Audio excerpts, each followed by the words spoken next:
Hello and welcome to my video.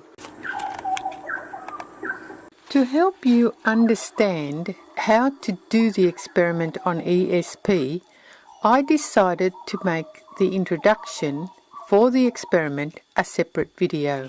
So in this video, I will relate to you my path of discovery from an initial incident that happened back in the late 1980s to 2000 when I gained information from my late psychopathic husband. In Sydney, there was a psychic that I had gone to a few times. She never told me anything much. Then one day I had been caught up in some of the politics at work and things had gotten very stressful. So when I went to the psychic this time, I had a lot on my mind. To my astonishment, this time she was able to tell me all about the problems at work and how they had affected me. I could not understand how she suddenly was able to tell me so much. It was impossible to have people's descriptions and even a first name in one case, and to give me a fairly good account of what was going on, all from physical cues or anything that I could have said, which I was careful to say nothing.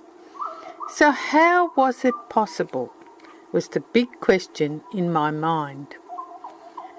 A few years later, after I had moved to Cairns, came the second clue. I had attended a workshop on some healing therapy. During one of the longer breaks in the day, a guy came up to me and said that he wanted to show me something. He held up a card with its back facing me and said, "What's on the card?" I looked at him blankly and he said, "Just say whatever comes to mind." So the word apple suddenly came to mind. So I said apple. He turned the card around and sure enough, there was the picture of an apple. Then he drew another card. And again, I got it right. I couldn't believe it. So I said to the guy, "Come on, there's a trick here, isn't there?" He told me that there was no trick. He then told me that he had wanted to show people at the seminar that everyone has psychic abilities. I dismissed what he said and I argued the odds are astronomical. So there has to be a trick. He insisted there was no trick. And then he said it is all about mental perception. He told me that he had presented the ideas to me mentally, that he had addressed me mentally, and that was why I perceived the idea in mind.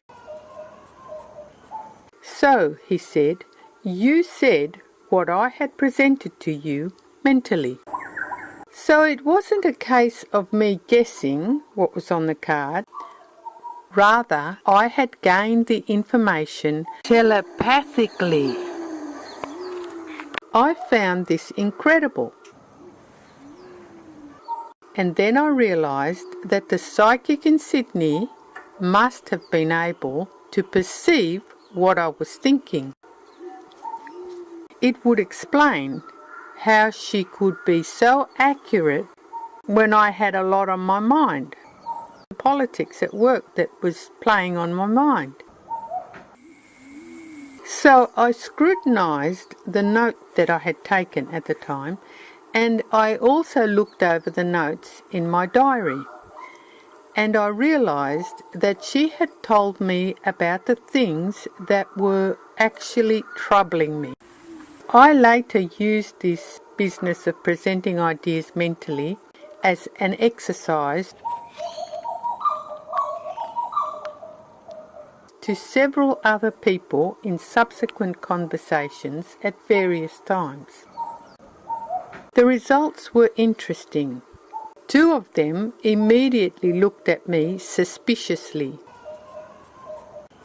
Some years later, I found that both of these two characters were toxic, inhumane people. Most of the others also picked up on the ideas, but without any suspicion. Only one person had not responded, so I could not decipher if they had perceived the idea and dismissed it as mental noise or not. The ones that had picked up on the ideas showed evidence of this in further conversation.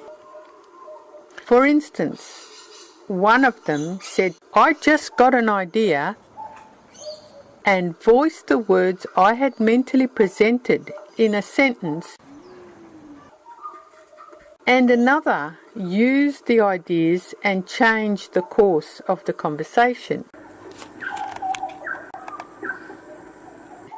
Another incident that happened, and this time unintentionally, was a perception I had in conversation with someone on board an aircraft. A passenger sitting next to me was telling me how excited he was with a new invention about a toilet mechanism which was revolutionary.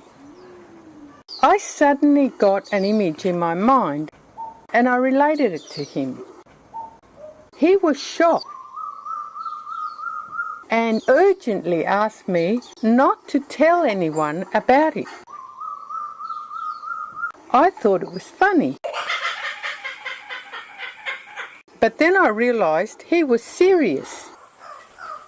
So I told him I would keep it to myself, which I did. I realised that the image I perceived in mind was the image he had thought of as he was telling me he had a new invention. He hadn't said anything about the invention, but he was holding the image in mind. I could see that we do perceive ideas in mind, and whether we dismiss them or not, we assume that they are our own thinking. And we are able to perceive ideas because the mind is a common platform of information. But I was still wondering, how was it possible to deliberately obtain information? So, I was still questioning how the psychic in Sydney could have obtained from me relevant information such as names and descriptions of some people at my work. Then in 2001, when my husband came out of the closet and declared that he was psychopathic, he told me that a psychopath will present the targeted person with ideas in order to prompt a response. He said, "You can ask a question," cunningly of course. Just use one or two words and you can get the other person thinking and thus gain the information that you want. He proceeded to tell me that in foul play, the chief offender and the targeted person are actually in communication. But he added, the target doesn't realise it. He said that in part this was due to another trick, which I have explained in video 4 of my video series on the underlying conditions of disease. Briefly, the toxic person tricks the other person to acknowledge and to dismiss the evil character that they had glimpsed as an aberration, and to accept only the mask. However, this means that they had dismissed knowledge of the toxic person's true identity from their conscious mind.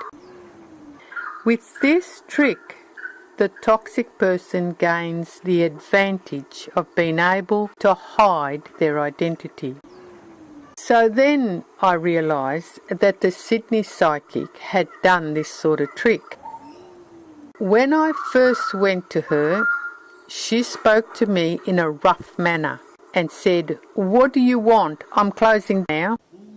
I told her that I had an appointment, and then she said, "Oh, I'm sorry. So you have."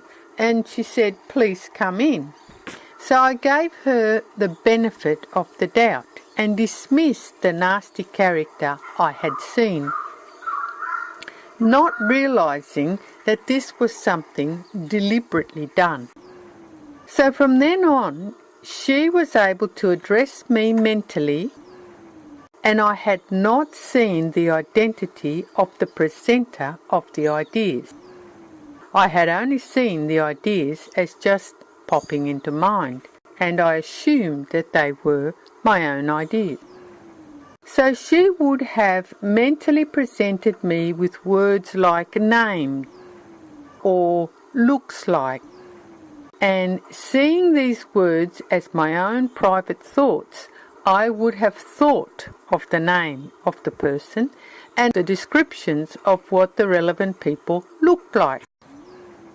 So she was then able to perceive these ideas. We can use the mental dialogue that can arise out of a particular relationship to do an experiment, and to do it scientifically, so that you too can appreciate that ESP, extrasensory perception, and telepathy in this case, is a reality. Thank you for viewing my video. And for bird lovers, the drongo, sheltering from the rain.